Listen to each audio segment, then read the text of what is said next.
was gonna write you a pretty little poem, but I work my dirty brittle fingers to the bone, make payments on a home that I will never own. Sure, there's better things in life, but I will never know. There's more going on than the TV will show, but they keep you too busy to believe what you know. So evil will grow, you won't reap what you sow. You'll owe to those control loops, cheated and soul. See, this is what I'm thinking, falling asleep as the sun slowly rises. When my crusty eyelids crack open, I won't give a fuck what the time is. Back on some bullshit hustle, back on some meaningless grind. Paid shit, slaving for the matrix, struggling to make it with my 9 to 5. What is life?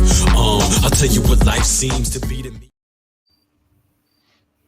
All right, welcome to the Black Flag podcast and the return of Adam Fitzgerald, and we got Ahmed on here as well.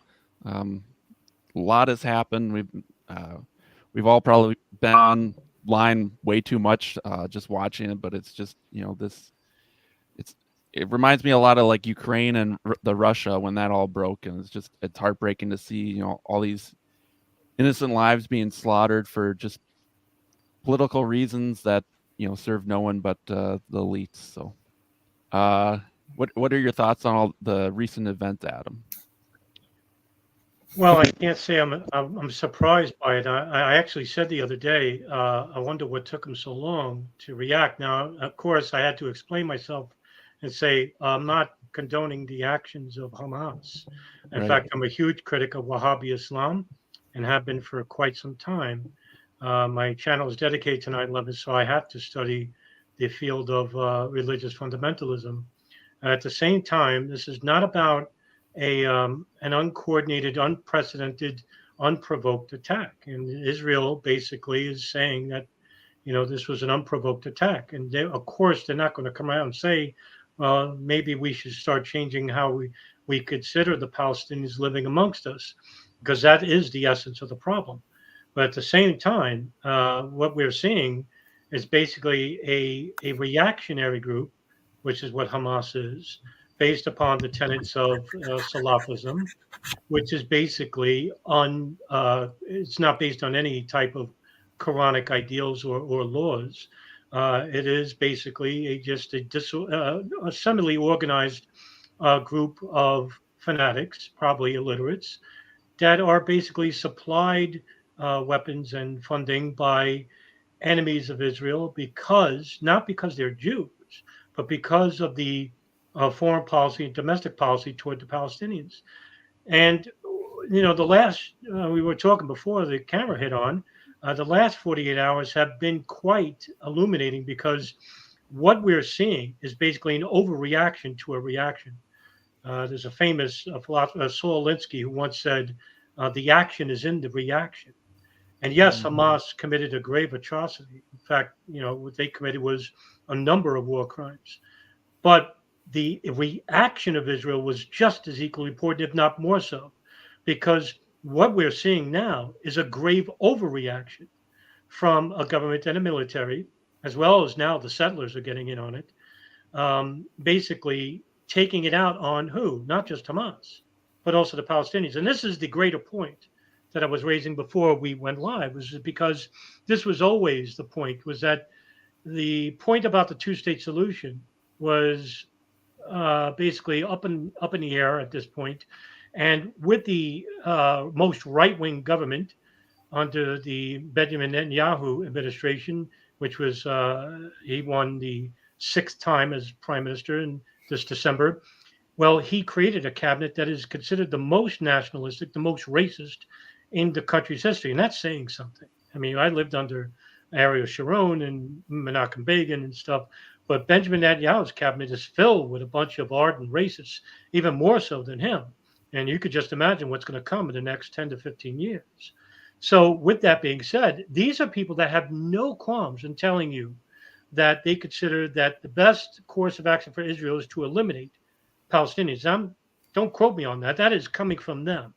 And for the past 3 days, I have made a number of videos where I'm using their own statements, their own words, the news articles that they put out, and the words that they're saying, the whole cabinet itself, are basically saying that the future of Israel belongs to just the Jews. There's no Palestinian statehood. You forget about a two-state solution. So how do we get rid of them? Well, precipitate an attack. Now, all you need is basically just to allow Hamas to do whatever it needs to do. And for those who are saying that's a conspiracy itself, well, I spoke about that yesterday too. Egyptian military intelligence basically came out and said that they warned the Israeli government about an impending huge attack by Hamas. The only thing that was missing was specifics.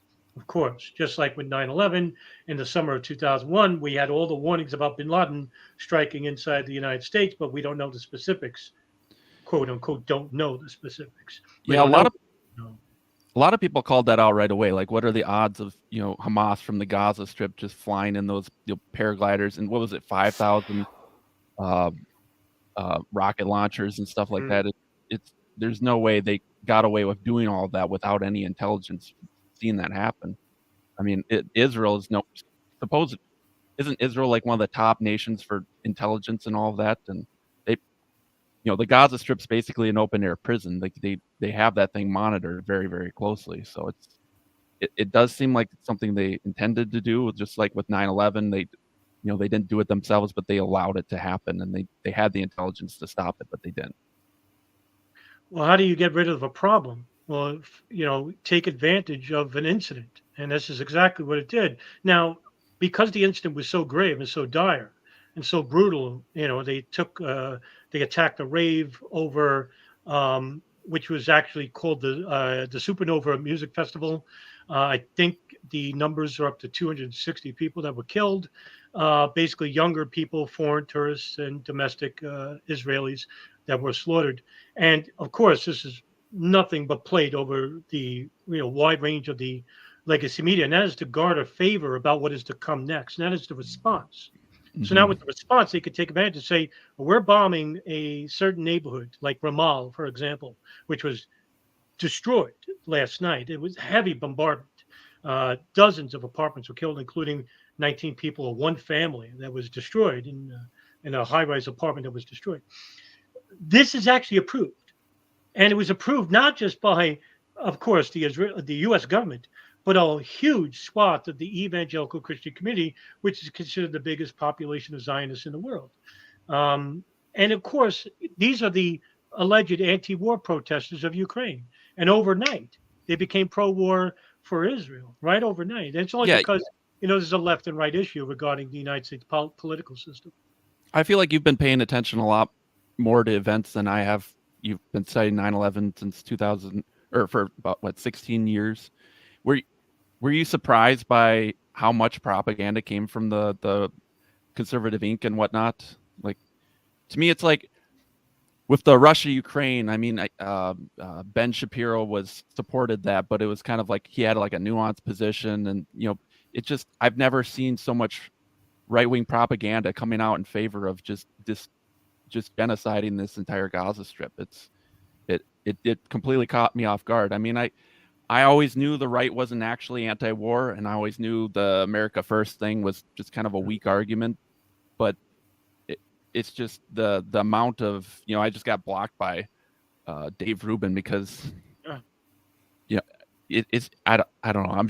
I'm kind of shocked by how much it is. Was this what it was like during 2001 during the 9/11, or because I haven't seen anything like this before? Well, I guess. In comparison, I understand what you're saying, but I think in the comparison, the age of technology is much more rapidly advanced than it was then. But I have not seen such a nationalist fervor than ever before. I think what we're seeing is basically the extremists of the Conservative Party taking advantage of the situation and showing their biases toward a population of people that they consider to be nothing more than terrorists, and not just Hamas, but I'm talking about the Palestinians and Arabs in general. This is not a condemnation of conservatives. I would say that majority of them are not this way, but there is a disposition within the party itself that is basically adherent loyally. I mean, I've not seen such concerning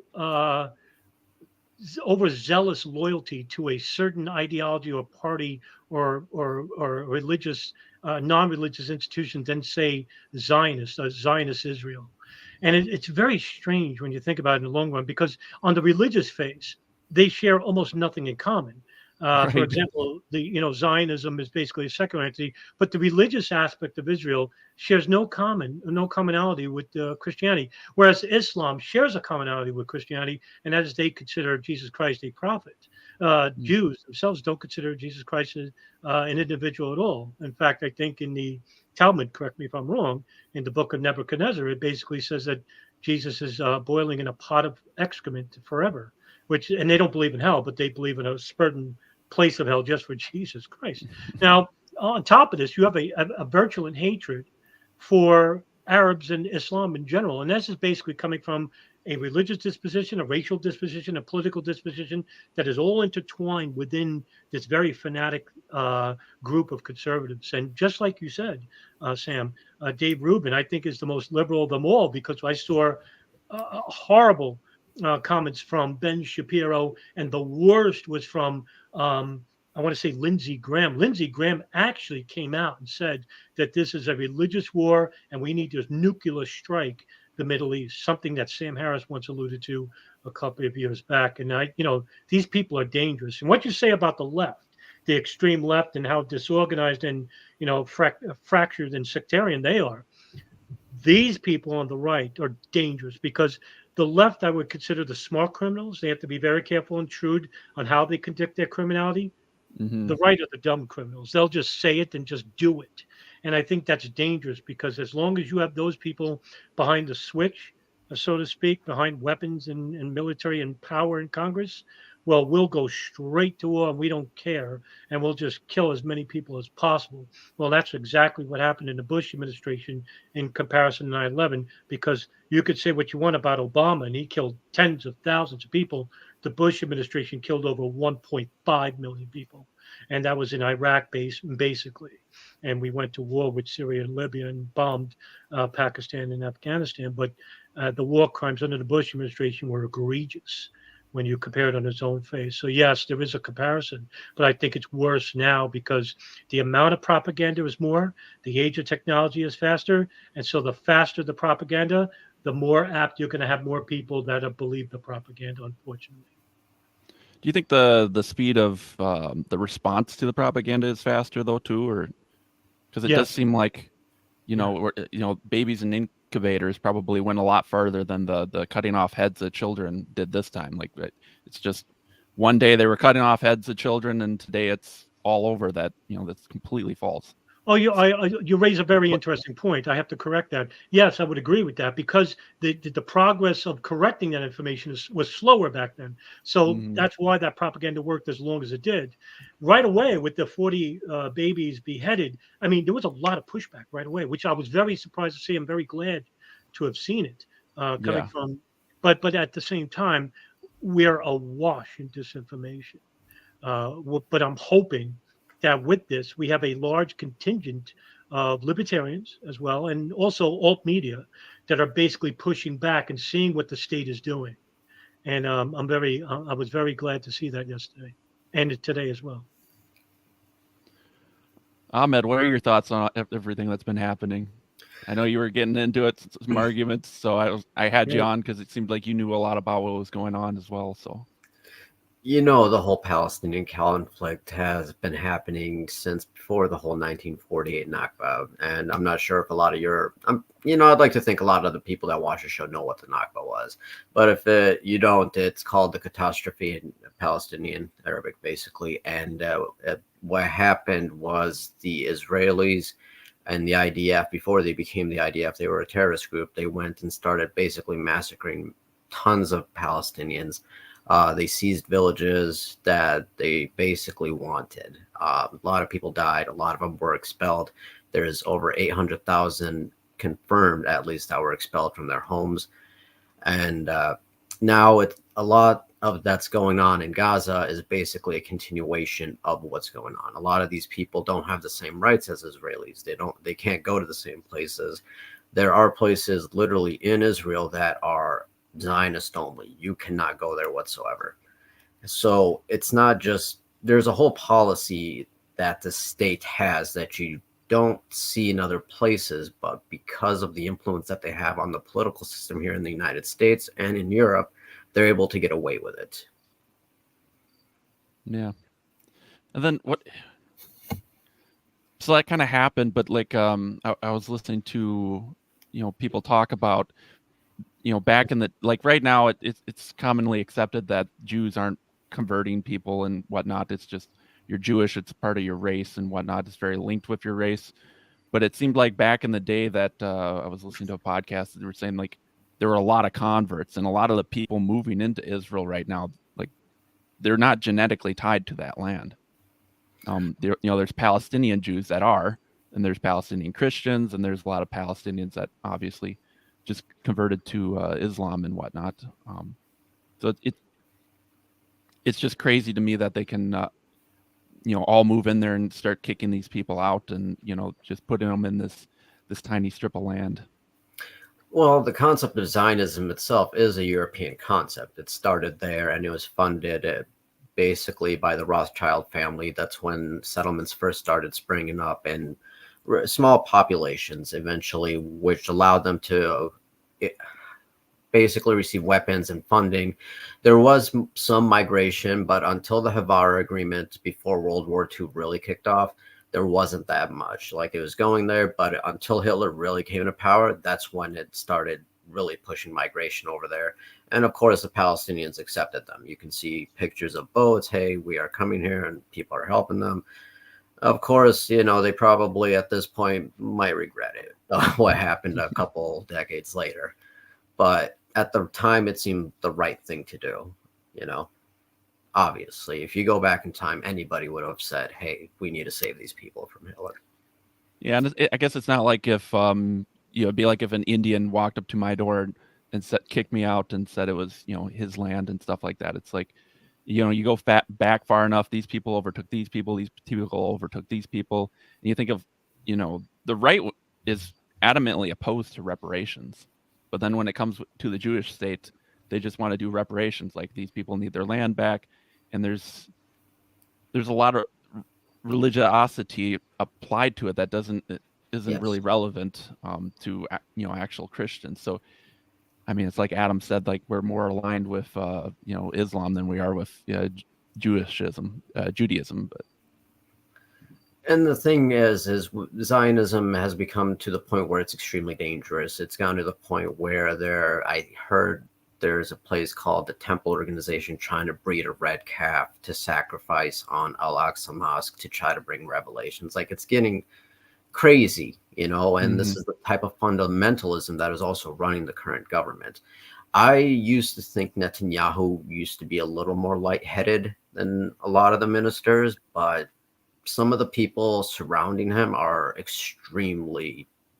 they're really bad. Like, they will do anything it will take to seize all of the land for Israel. So what do you guys think is the ultimate goal of what do you think we're going to see in the next few years? Do you think they're just going to completely wipe out the Gaza Strip and they're just trying to get at Iran and Syria? Is that kind of the end goal? Iran is really big and really powerful. If they go to Iran, it'll be far worse than going to Iraq. You got to think, when the United States went to Iraq, you had more than 60% of the population with the United States at that time. The Shia population, obviously, because they did not like Saddam. You're going to go to Iran, you're going to have almost 90 to 100% of the 90 million population ready to arm against you. And you have already destroyers there.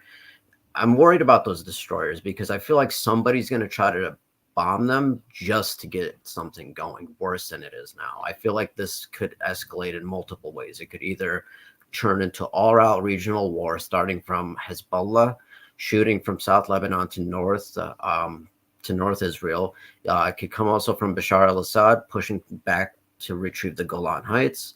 There is some mortar fire going on the Golan Heights right now, but there isn't massive infantry. I think it's just little skirmishes to show off power, basically. Like, hey, don't mess with me, and we won't mess with you in this skirmish.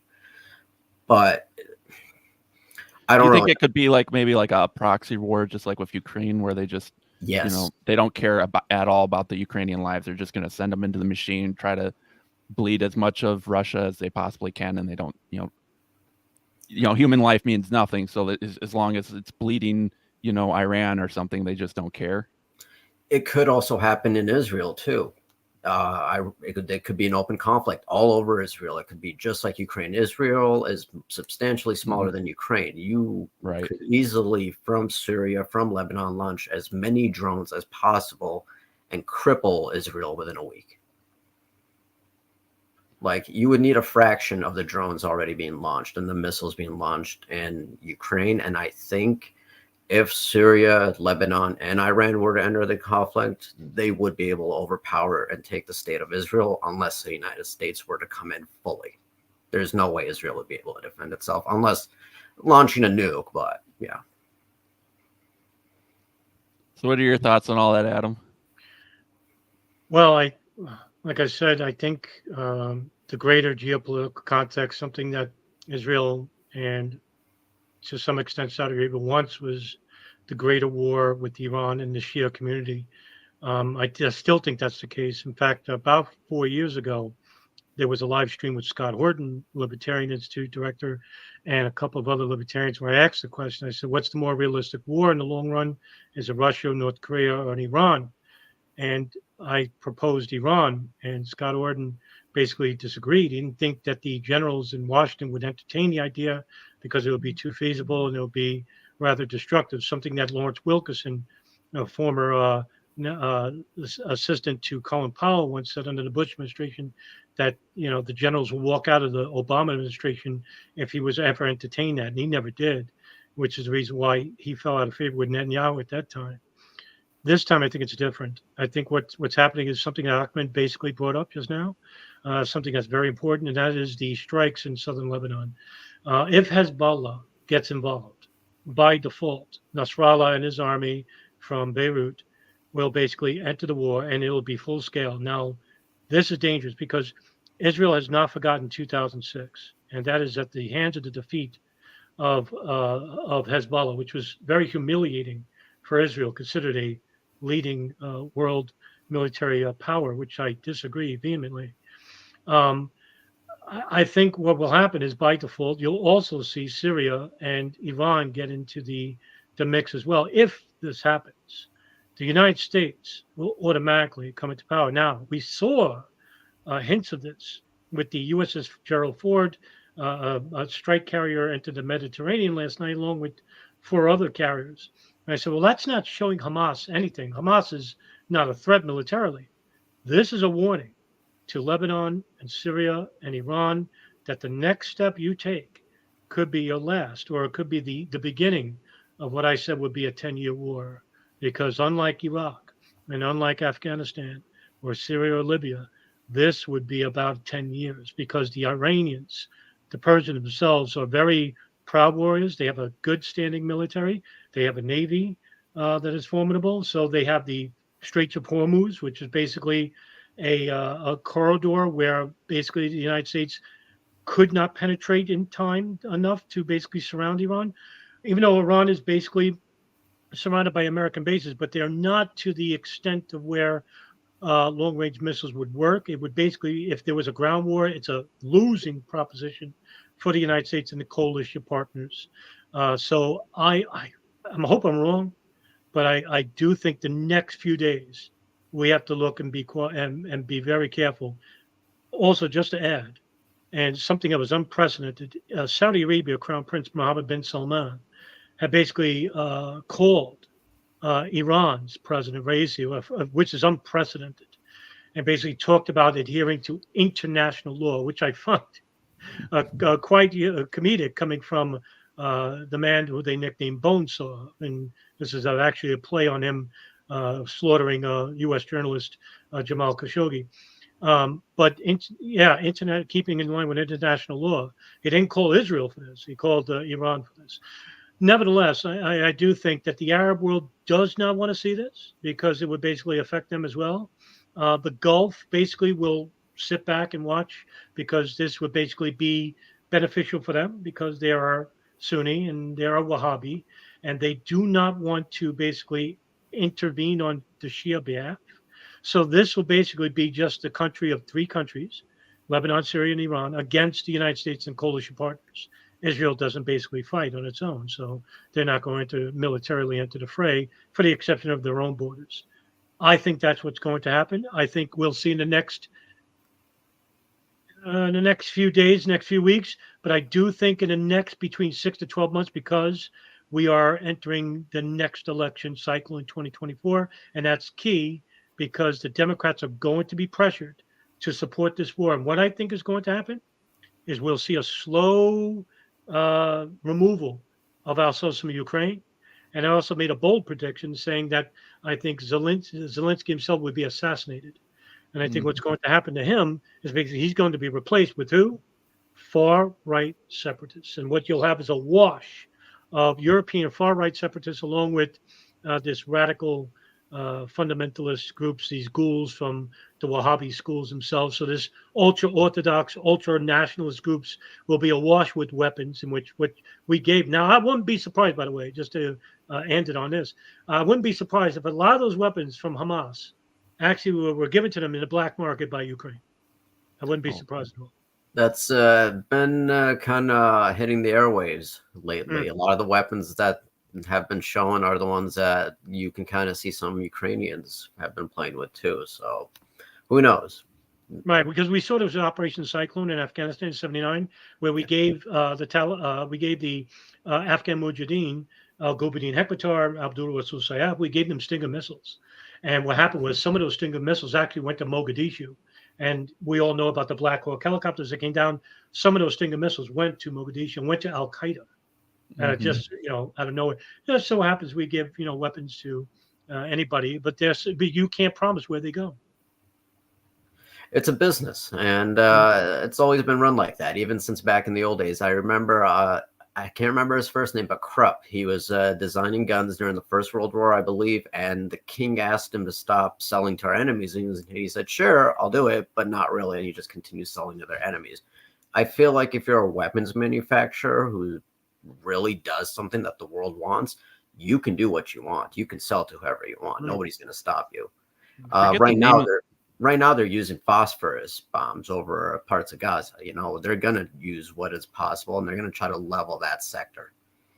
There's a great movie. I forget the name of it, with Nicolas Cage, and he's just an arms dealer, and he's just Lord of War. Yeah, that was a really good movie. I was kind of surprised, but yeah, it just kind of explained how I mean, obviously it's Hollywood, but it's just explained how he's just going to all these countries, he's working all these deals, he's getting all this excess weapons, and he's just preying on all this conflict so he can sell more weapons and all this stuff. And I thought it was a really good movie. What exactly happened in the 2006 conflict you were talking about? That where Israel was humiliated? Yeah, Israel actually intervened into Lebanon, and what happened was the Hezbollah armies under Nasrallah defeated them. And this was actually a huge, humiliating defeat, considering that Hezbollah itself is a apolitical, formidable semi-military, semi-political, semi-military wing. Shouldn't have beaten the Israeli military at all, considering that Israel during that time was basically proud to say that they were a leading military unit inside the Middle East. And it just so happens when this is considered the Second Lebanon War.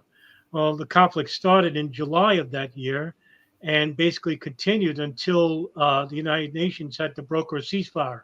Now, just to give you an example, the United Nations came to the aid of Israel, not to Lebanon, because they saw that Israel was suffering a defeat here and basically intervened on their behalf so they wouldn't suffer a further humiliation. And this basically fermented within the Zionist Knesset, or the Likud party, as I call them, the Likudniks, as I call them in the Knesset. They're actually the majority right now in the Knesset. That's the party that Netanyahu and the cabinet that he created are from. That are ultra nationalist right wing, and this actually fermented for years and years. They never forgot this, and I think what they're trying to do now is entice Hezbollah to a war, because they know full well that they're going to go all the way this time, because there's no turning back. And I think Ahmed is going to be unfortunately correct here in that they're going to level Gaza, but they're not going to do it right away. This is a slow process, a gradual process. And what's happening is through the media propaganda arm is that they'll continue to show the rave massacre. They'll continue to show the Qasim brigades and continue to even propagate the false propaganda, such as the babies being beheaded. Doesn't stop them. It's bad press. It's still good press to them. And what this will do is basically not just win over people, but also to accept the fact that, hey, Israel needs they need to protect themselves, even if they commit illegal war crimes in the face of the Rome statutes. And that's exactly what this is all about. So that Israel could basically go and flatten the neighborhoods and say, oh, this was a Hamas office. Flatten a school and say, oh, Hamas rockets were found here. And then on to the next neighborhood. Slowly but surely, what happens is you'll have these neighborhoods that'll be soon to be replaced by Israeli settlements and an influx. At the same time, this is something I don't think many people are talking about. You'll see an outflux of refugees all over Europe. And basically what will happen is with refugees, you'll have a slow process of terrorists that are basically going to enter the fray. And God forbid, if the United States does enter this engagement militarily with Hezbollah or with Gaza, even worse, there'll be surprise attacks inside the United States or outside the United States on U.S. interests. And it will be blamed on who? The Palestinians, the Arabs, Hezbollah, Iran. I mean, already in the media, we're seeing that Iran is the greatest exporter of terrorism. And that's hilarious on its own face. They're not the creators of Al-Qaeda. They're not the creators of Boko Haram. They're not the creators of Jemaah Islami or Abu Sayyaf. Look into the countries of Saudi Arabia and Pakistan. They're the ones who propagate these groups. They're the ones who create these groups through funding and through their own ideology. Not Iran. Iran, actually, on the face of it, was the only country in Syria that were basically destroying the Islamic State. And what do? We basically, through a CIA operation called Timber Sycamore, supplied weapons and training to these people. Israel was hospitalizing members of al-Nusra, an al-Qaeda affiliate at the hospitals in the Golan Heights.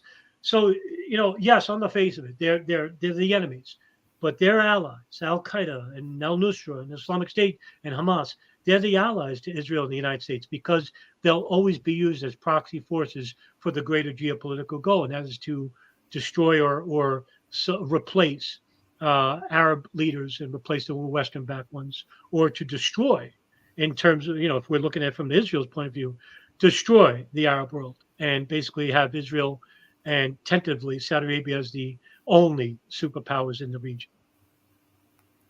I don't think Iran would allow that. And it's getting to the point where, like you said earlier, if it starts a war, it's going to be at least a 10-year war. But the thing is, though, is Lebanon was going to have to enter this war first, and they're going to have to enter it hard. And if they're able to take the north, Israel might just have to surrender first. Otherwise, I don't know if the American people can stomach a war again. Like, I'm sure the United States can fund it, with weapons and money like they're doing in Ukraine. But I truly don't think the American people will stomach a ground invasion. I see you're an optimist. Speaking on behalf of a true pessimist here, I'm thinking the worst, and that's only because not because the American people don't want a war. I think you're right about that. Absolutely right. The majority of the people in the United States don't want war. Mm-hmm. The country that desperately wants it is Israel.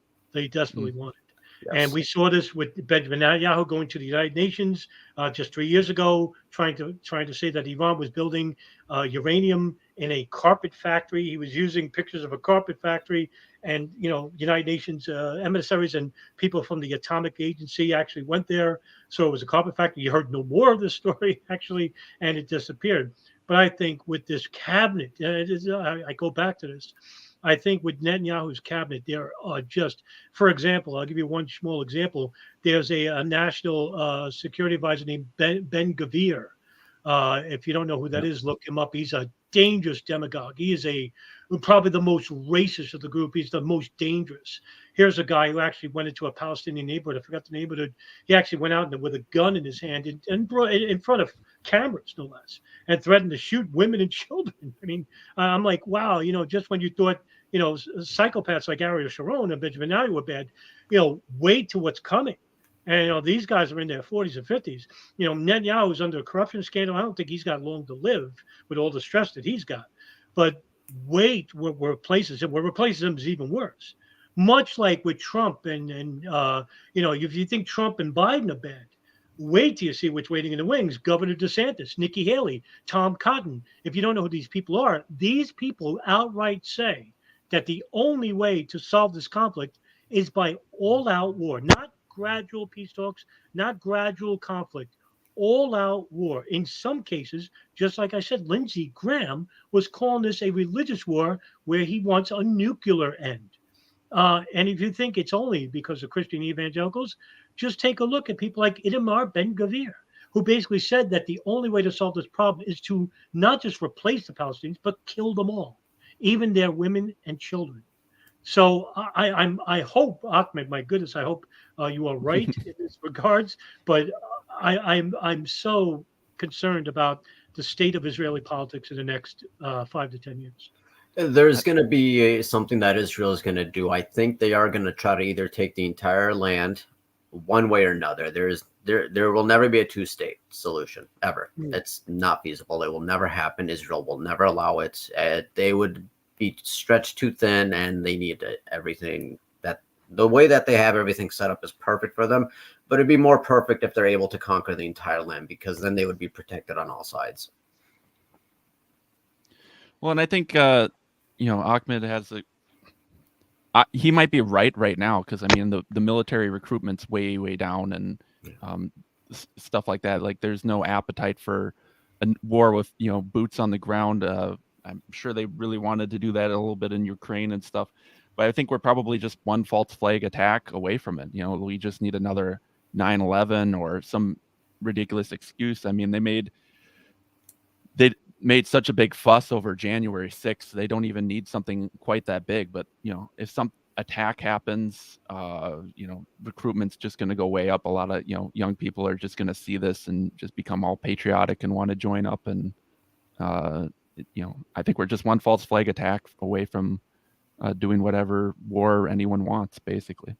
It might start with somebody launching something at one of the carriers. That's my guess. For America to really be on board of this war, somebody has to attack us first. Right. Well, any final thoughts from? I think in that regards, if I can add to that, Ahmed, I think it would behoove the United States to strengthen its borders. I remember there was a tweet by the Southern Operations Command here in Florida that basically was on the warning of South America regarding Iranian proxy forces, Hezbollah, that was going to attack a U.S. embassy in South America. And I said, well, that's very interesting. I never really thought of, Hezbollah in South America. And there was a report a couple of years ago. It was going back to my 9/11 studies. I remember a report by Salon magazine a couple of years ago where the FBI found a ring of Hezbollah fighters here in the United States in Texas, and basically were trying to spy on a nuclear facility or something like that, trying to ascertain security apparatus within a nuclear facility. And they, I guess even back then, they were trying to show that Iran is supporting terrorism in this regards. That's something that Iran, I want people to know, is something that Iran doesn't do.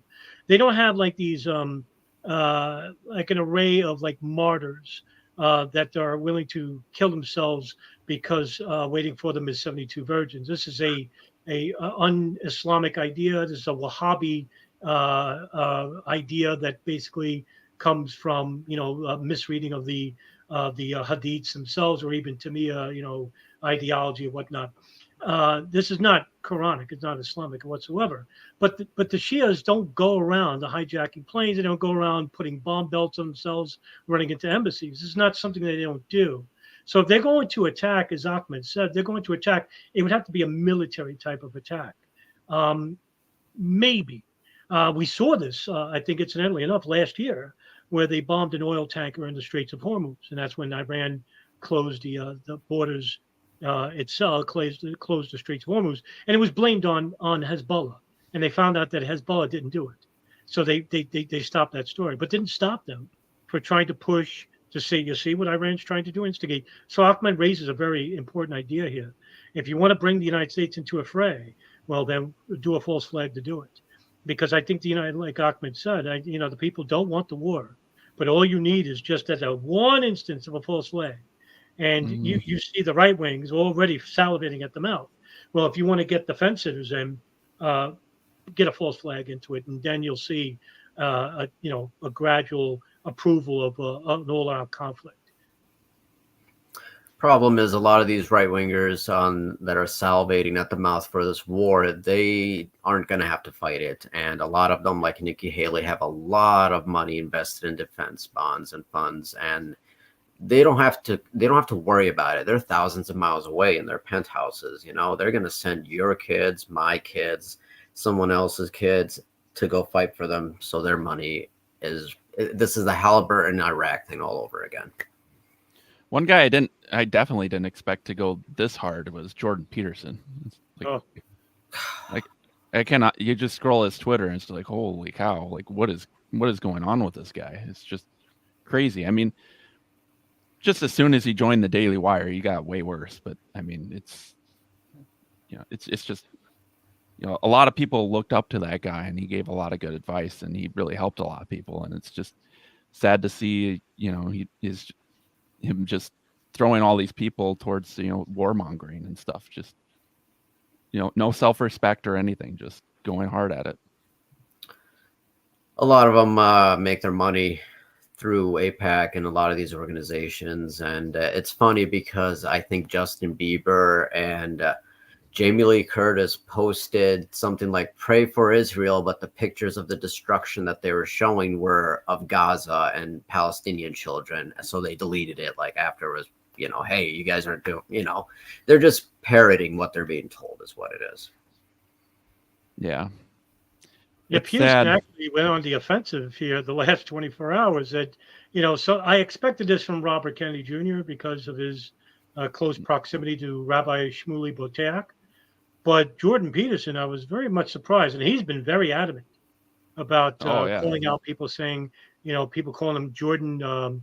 I forgot the nickname they were giving him earlier today. Peter Stein or something. Yeah, Peter Stein or something, something like that.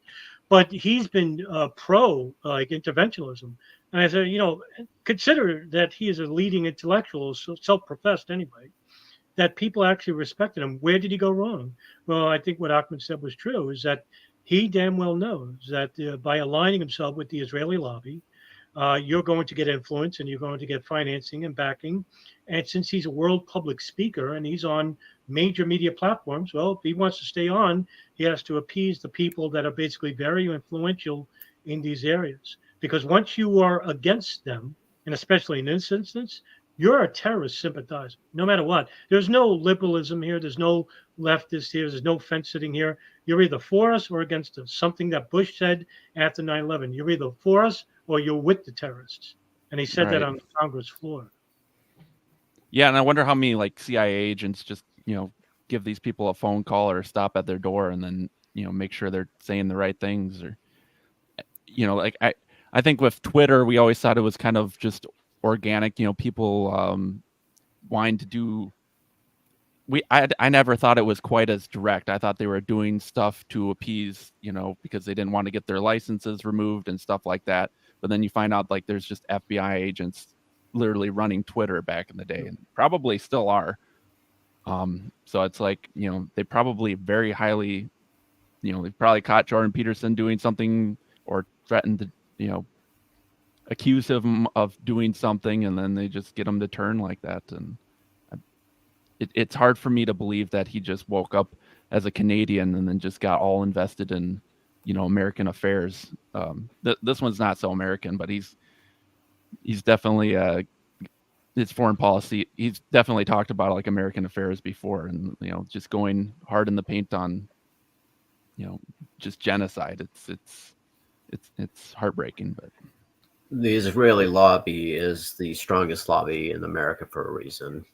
There are laws in the United States in about 38 states where I can open a business and say, fuck it, I don't want to sell to Christians. I mean, technically. and it almost would be my right. But if you say, hey, or let's say I don't want to sell to Mexico, that's a better. I don't want to sell to Mexicans or in Mexico, and that'd be my right. But if I were to say I don't want to sell to Israel, my business would be shut down. My license would be taken. There are anti-boycott laws officially in the United States. You can boycott states to not buy your product, but you can't boycott Israel. You know, just, if you remember last year, December of 2022, there was a discussion between Jordan Peterson and Benjamin Netanyahu about, does Israel have the right to exist? And I think this was the start of Peterson's long engagement with siding with Netanyahu and the Arab law and the Israeli lobby and Zionism in general, because all throughout this year, I've seen nothing but a pro-Israel view. And then with this latest incident, it made Peterson almost a fanatic at some point. I'm like, I never saw this before from him. He usually does tend to shy away from politics, but not this year. And I just want to bring that up because I found that interesting that I remember that discussion because I watched it. I said, why would he ever entertain a war criminal and have that question? Does Israel do such a general question? Of course it does, you idiot. But that's not the case. Does Palestine have a right to exist? That would have been the better discussion. That would have been something to discuss with Netanyahu, but that wasn't the case because he damn well knows that the Palestinians are the victims here and not the Israelis. The Israelis are only the victims conveniently when Hamas actually attacks, and they use it to justify an overreaction to the Palestinians. Yeah, and he made his big break just, opposing or supporting free speech, and something that I thought was very meaningful. I think there's going to be a push between a lot of these influencers to start speaking more and more. It's more pro-Israel as this event goes on within the next couple months. We're going to see a lot of updates from these guys trying to show more, I guess, propaganda, as you would call it. They're going to start pushing more things directly from like the IDF or social media accounts and other things that aren't even verified. I mean, if you look at Ben Shapiro, he's still literally tweeting the 40 dead babies thing. Like it's the whole new, what they call Hasbara, their way to basically use misinformation and treat it as truth.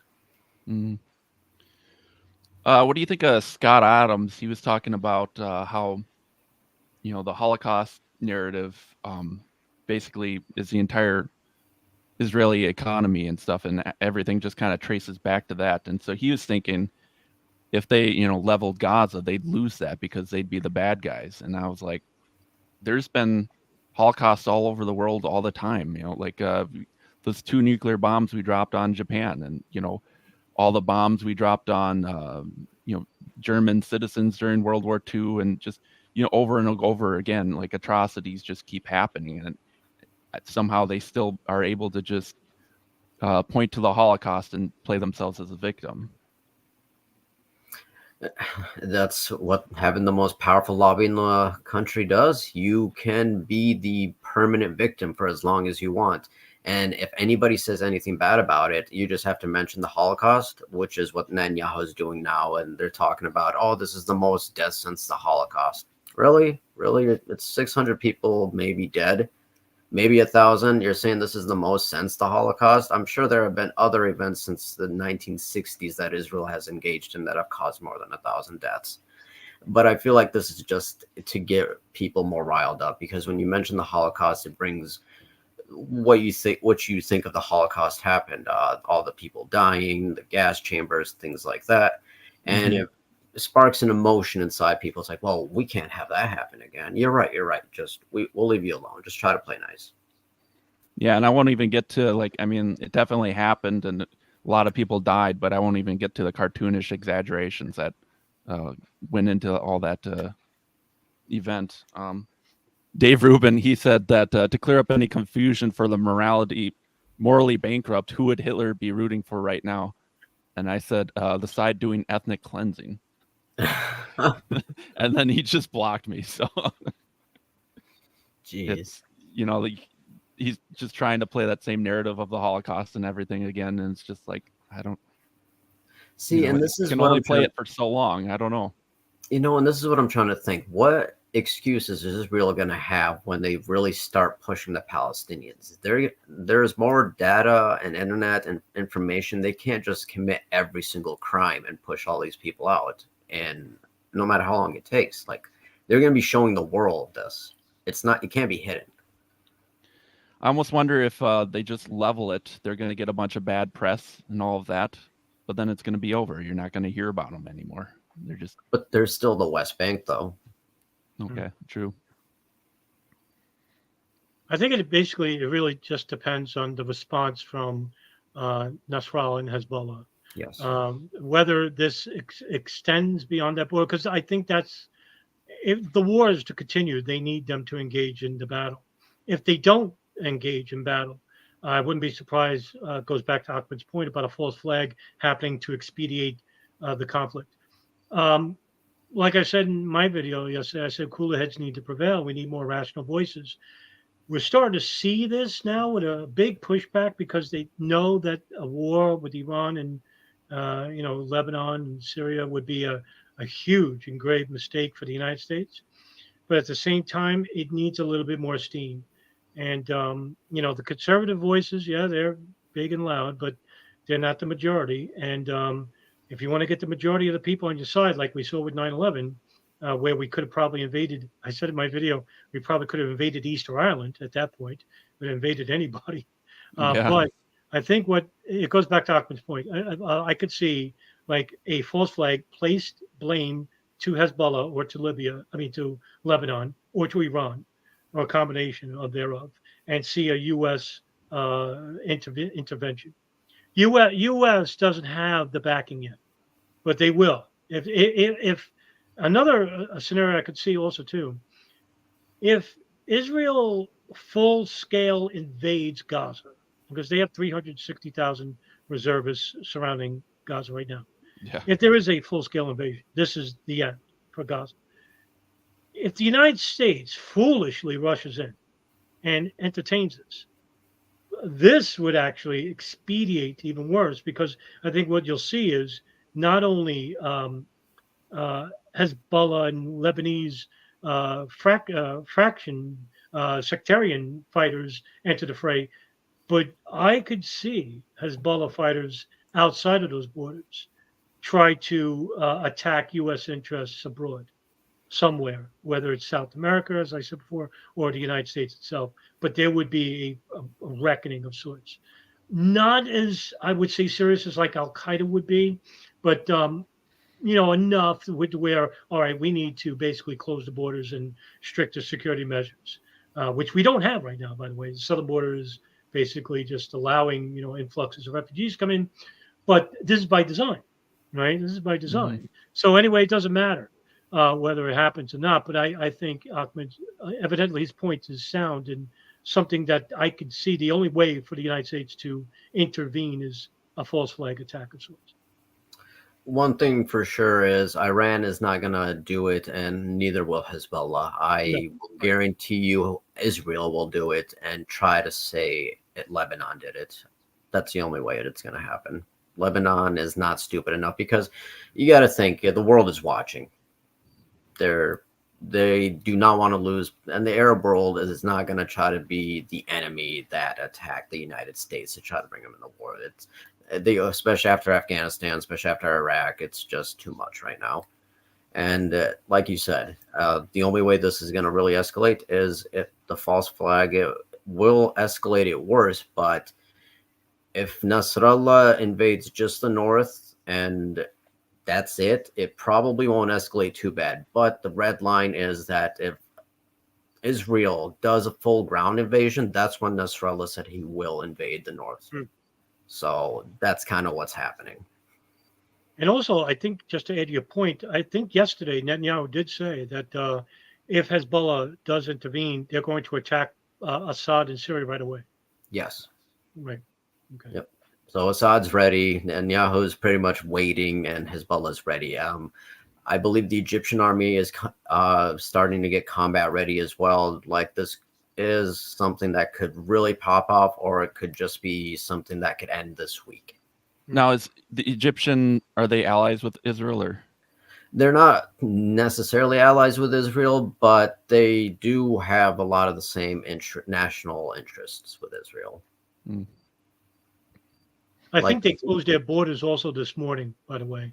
Yes, there's a border that Israel connects with Gaza, or I'm sorry, Israel connects with Egypt in the Sinai Peninsula, and that they usually they were trying to send medical and aid supplies. The people in Cairo were trying to send it through there, but Israel ended up bombing that, and it was the same pathway that Israel. I'm not sure if this is confirmed, but Israel told the people of Gaza, "You can take this pathway to leave the country." I saw that this morning. Yes, that was right.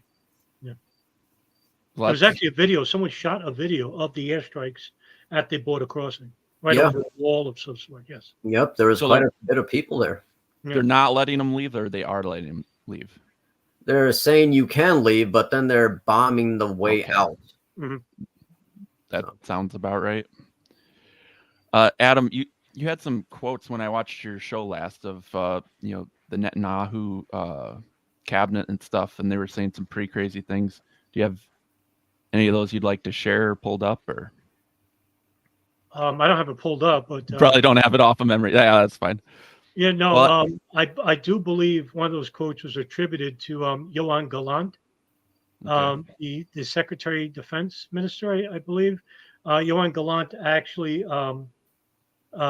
basically said that the only to facilitate the removal of Palestinians was to basically have a full-scale invasion of Gaza and basically cut off the electricity, cut off the food supply, cut off the foreign aid into the country.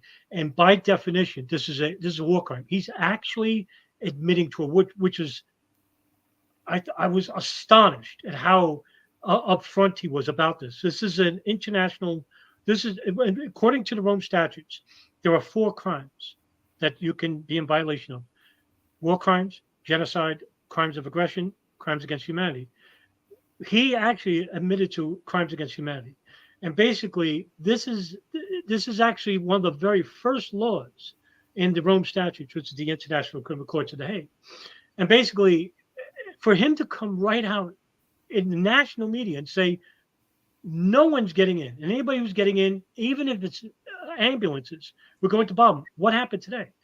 Ambulances, Red Crescent Hospital, I think it's called, actually went to Ramal neighborhood and tried to get people, and they were told to go in. And Israel warplanes actually bombed and killed everybody that went in to try to retrieve them. This is a major war crime, a huge war crime. And basically, they do without impunity. And the reason why is simple, because I mentioned in my video that there are 7 countries on the face of the earth that are not co-signers of the Rome Statutes. Israel is one of them. And it's the reason why they could do this. The other country, the United States.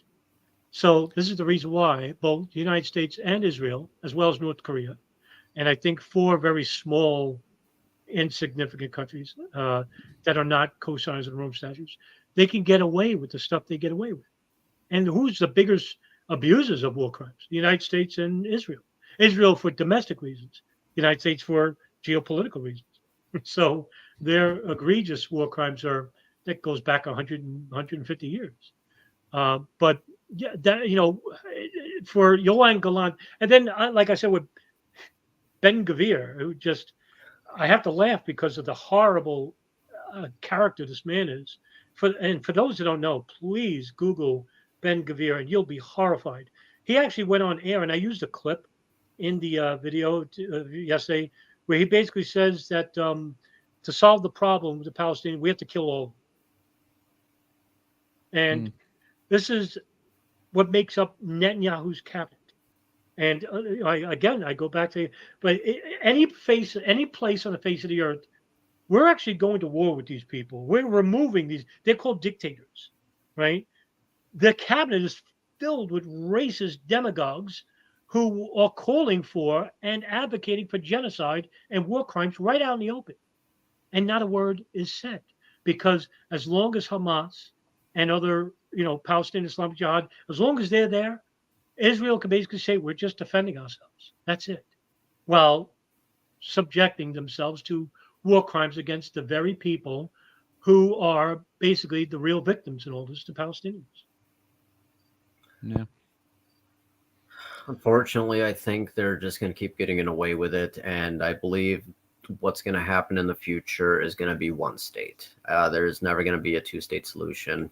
Israel either is going to make a one state where either they just kick all the Palestinians out, or one state where the Palestinians have full rights. But what's happening now cannot be sustained unless they want to, unless they just want to keep going to war every 5 to 10 years. But Well, it's like, who has more strength, the Palestinians or Israel? And no, everyone agrees it's the Israel. And it's like, well, if there's going to be a two-state solution, who do you think's going to have to do that? It's got to be Israel. Like, it's not going to be the Palestinians. They don't have the power. That's true. The only way that Israel would possibly even entertain that idea is if they would get full normalization with. If we stop funding them. Yeah, if you stop funding them for one, because that's pretty much why they can do what they can do. Stop funding them, stop militarizing them. They're going to have to stand on their own 2 feet, and they can't. The only way that they would even entertain a two-state solution is if they have something from the Arab League, an actual guarantee that peace, basically peace and economic openness between all the Arab nations. Go ahead. I was going to say, I prefer that it just becomes a one-state solution where the Palestinians get full rights. That's what I would prefer. Yeah, and we probably, I don't know if we touched on this yet, but there's a huge difference between just being Palestinian and, Hamas. I mean, it'd be like if someone came to America and started bombing us all because of, George W. Bush. It's like, well, Right. like, it's not our fault. And, some people are, saying it's democracy. So, you elected this person. I don't think it was a fair election. I don't think, any elections in the world are hardly fair anymore, or ever were, probably. But it's just ridiculous, the equation to just, we have to bomb, all of Palestine to get at Hamas. It's like, these are separate entities. It's like, let's say if a country were to invade and just randomly bombs Texas every 5 years. It's like, just because George Bush did it, we're just going to bomb Texas specifically. They'll leave the other areas and redevelop everything as they kick everyone out, but they'll just bomb Texas specifically. That's kind of what's happening. Right.